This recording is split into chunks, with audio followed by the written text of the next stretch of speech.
Hi everyone, Richard here at Calvin Wazoo with another video for you. And it finally, or I should say they finally came in the mail. And that is the new releases of Frank Zappa and the Mothers of Invention. There's the Fillmore East, the 3-record set of Fillmore East recordings from June 1971. I got the vinyl, and then I also got the box CD box set, which for the 50th anniversary. What is this? Is there 7 CDs in here? I haven't opened it yet. So the other one that came that I ordered also at the same time is from the show that was at the Rainbow Theater, a little bit of glare. Rainbow Theater from December 10th of 1971, Zappa and the Mothers. And that's what I'm going to be talking about in this video. This is the one I listened to first because this is new in many respects. Although some of the songs that are on this have been released separately on other recordings, which I'll get to. The Fillmore East, it'll take a little bit longer to get through to listen to, and it's also pretty familiar material. Again, many of the extras that are on this, on the Fillmore recordings, have appeared in other releases. So it's not entirely new, although there's some different versions, of songs that appeared on just another band from LA, like Billy the Mountain, etc. So anyway, interesting thing about this one here, the Rainbow Theater recording, is the band had just come from Montreux, in Switzerland, where the casino that they were playing in burned to the ground because of somebody in the crowd shooting a flare gun or something like that, and it started a fire. And the band lost all of their equipment. The only thing that was salvaged out of the fire was a large cowbell. So when they came to the Rainbow Theater recording, or to that concert, they were all playing on new instruments. And so you're going to get a flavor of that in listening to this recording, which I overall say, yeah, it's not a bad recording. But I'm not so sure I would call it essential. So let's get started off here. So the show begins, and I've got some notes here. I've just given it one listen, so I'll have to listen to it some more. My initial listen was positive, but if you're not a fan of Flo and Eddie, if you're not a fan of that material, you'll want to skip this. If you're a Flo and Eddie fan, but you have limits to accepting their shenanigans, I think you will like this. And if you are a Flo and Eddie fan that has no limits as to whatever they do, and just whatever they do, then you'll probably like it as well. All right, so we start off with the first song. It's called Zanti Serenade, and it's a 12.5-minute song, and it sounds like an instrumental electronic composition, and then the other so it's got this very ethereal actual sound to it. And then the other musicians come in about halfway.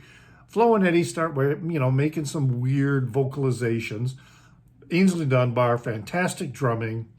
But it becomes revealed, Frank starts talking, that this intro is actually a sound check or I should say a sound check replacement, because they weren't able to do a sound check before the show. Because they were still trying to get instruments together. Everybody was playing with new equipment. They weren't used to it. So that was kind of part of this, opening song. And in fact, the next couple of songs, they're still kind of working through some things. So the next track on side one is Peaches and Gregalia. And, Frank is playing, melody on the guitar from the start. And Flo and Eddie are kind of adding some vocalizations for instruments that appear in the original Hot Rats recording. Excuse me, I feel like I'm going to sneeze. And I am going to sneeze. It's a solid performance, all right? I wouldn't say it's like one of the greatest performances, but it is a good one.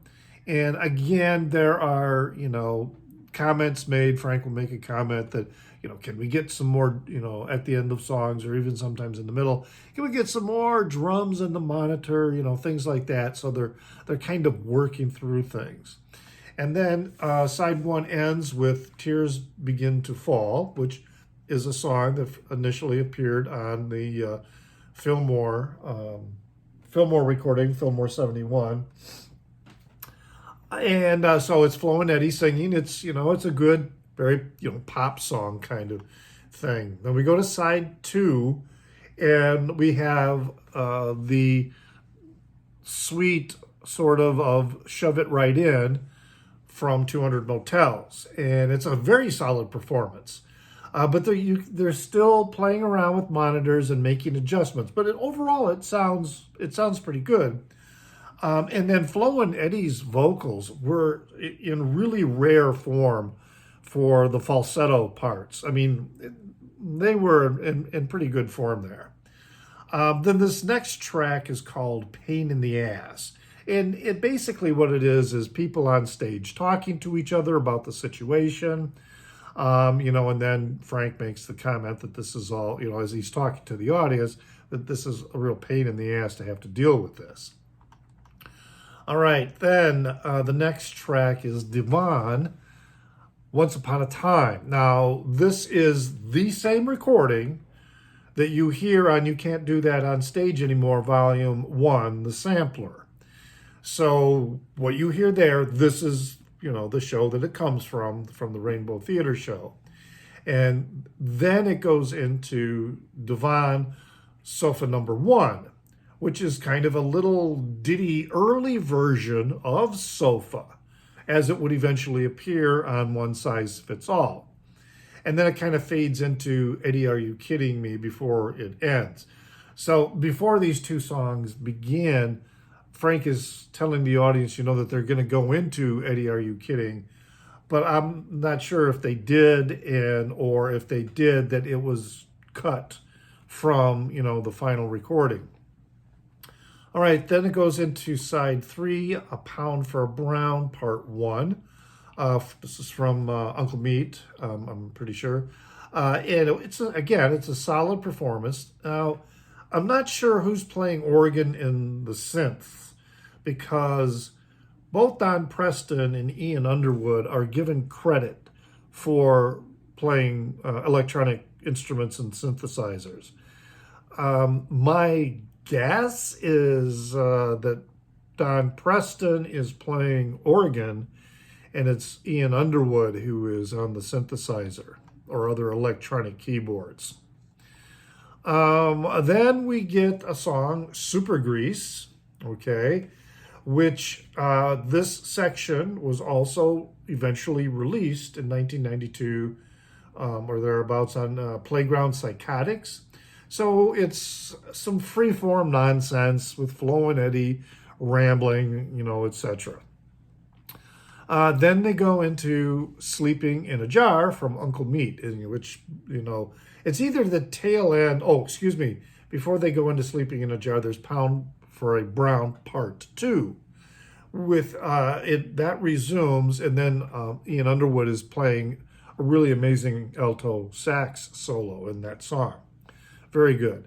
That's my first impression there. Sleeping in a Jar then comes next. This is, again, Uncle Meat. And it has, now I'm not sure if it's the end of Pound for a Brown or the beginning of Sleeping in a Jar, but there's this eerie, very excellent but eerie, timbre to the playing.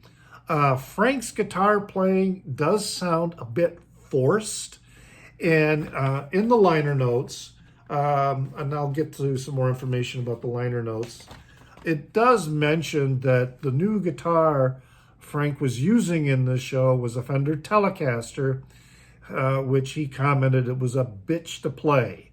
But, it's still, he did some very good playing, and it sounded really good, and he works it. But admittedly, there were some sections where, other songs that you would expect there would be a good guitar solo, and there wasn't. And that could have been because of the guitar he was using. All right, side 4 opens up with Wonderful Wino, which is a song that eventually, it's in its final and updated version, would appear on Zoot Allures, which was not until 1976 or 77. I just did a video about that a while ago. But it's a song that had been in development since the 60s, and it went through various phases. So this is a slightly updated one that's pretty close to how it would appear on Zoot Allures. And it does have a solid, not too brief, but it's probably a couple minute long guitar solo that Frank does a pretty good job getting the sound out of that Telecaster. Then we go into Charlina, which is from Chunga's Revenge, and that's a decent performance of the song. I think there's a lot of unnecessary singing by Flo and Eddie, and that's kind of partly it was probably inserted in there because there's no guitar solo that you would expect with this song. And that's probably because Frank didn't feel confident enough with this Telecaster to pull off a guitar solo with that. And the song actually kind of ends like in a gospel revival motif, that you might hear from, Bonnie and Delaney, So it was kind of an interesting end. But before you get there, there is a lot of Flo and Eddie nonsense that, that doesn't do much. Side 5 begins with a song, That's Your Tough Luck, which is more on-stage conversation between the players, between songs. And then they go into King Kong Part 1. All right, so Preston has a really, really does some great stuff with the electronics. Underwood has a also good solo, actually a great solo in my opinion. But the overall song, and then Dunbar on the drums is just really incredible. He gets a drum solo. But this is not very much, none of this is really like the original recording. You hear that melody at the beginning, but then the rest of the song, they're going into a completely different variation, but it's good. It's a good variation. And then side 6 begins with King Kong Part 2, which follows, then they go into the more traditional melody that is associated with King Kong. And then they do a quick encore performance before to step off stage of the Beatles' I Want to Hold Your Hand. And, at the end of that song, they're saying goodnight. Frank, says goodnight to everybody. And then, see, the band is walking off the stage. But this is when the guy jumps out of the crowd and grabs Frank and throws him off the stage into the pit. And so that was recorded. You can hear it happening. Now, it's frankly not shocking in its sound because, if you didn't know that was what was going on, you wouldn't know that something like that was going on just based on, you hear some thumping in some sounds like maybe mics are being knocked over or whatever, but I could not discern a clear signal that, oh my God, somebody's being attacked on stage. So, it's in there, but it's only kind of shocking because you know what it is. But if you knew nothing about it and then you heard that at the end, you would know nothing about it. Although you can hear how quickly the crowd just goes quiet, and there are people saying, "Help him! Help him!" That's the recording. So now we'll go back to like the liner notes. It's a triple album, so it's a trifold interior here. So we've got Frank Zappa and guitar vocals, Mark Volman vocals, Howard Kalen vocals, Jim Pons bass and vocals, Don Preston keyboards, electronics, Ian Underwood keyboards, alto sax, and Ainsley Dunbar on drums. And then we've got the middle panel, which is Joe Travers talking about, the Vaultmeister, talking about all the background, what happened at Montreux, and then also what happened to Frank when he was attacked, and what the tapes that they found so that they could put together. And then also the final panel is written by Eddie Kramer. He was talking about, apparently he was at the Rainbow Theater. I haven't read this thoroughly. I'm just quickly scanning it. So he was at the show. And then you've got this, on the back here. So, which is very similar to the photo that was with the Just Another Band from LA. And then, of course, the track listing on the back. It's got BG and the Dead Wax. So in terms of sound quality, this is great sounding. It is a solid pressing. It's, as it says here, original recording medium was a 1-inch 8-track analog tape with the recording engineers of Bob Auger and Barry Keane. The digital transfer was by Joe Travers in 2020 and mixed by Eddie Kramer. And then they were assisted by Jason Burgos at Twin Rivers Studios in Toronto. Then the lacquers were cut and mastered by Bernie Grundman at Bernie Grundman Mastering in 2021. Then the source was a WAV file. Package design, band photos, Rainbow Theater, ticket courtesy of the Vault, cover, etc., blah, blah, blah. So, so that is the Rainbow Theater vinyl release. The track listings are not on the individual labels for the records. They all kind of look like this. And, so it's a decent recording. As I said, if you're a fan of Flo and Eddie, you'll probably like this. It doesn't go overboard, so if you're okay with Flo and Eddie, but you don't like how sometimes they go into the really, puerile, juvenile shtick, it's okay because they don't do that on this recording. So overall, it's a pretty decent recording. That's as far as I'm going to go. I'm glad I have it in my collection. But unless you're really serious about collecting Frank Zappa, you may want to pass on this. So leave your comments in the down under, your thoughts. If you got any other questions about the release, if you have it, what are your reactions to it? I have seen it in stores. I pre-ordered it. So it was shipped to me, but I have seen copies of the material, also from the Fillmore show up in stores in my area. And if you've got one, share your thoughts on it. Leave a comment in the down under. Also, remember that I am on Instagram, but I go by the handle of NewsDude76. That's NEWZDUDE76. And as always, remember to pray for the people inside your head, for they won't be there when you're dead.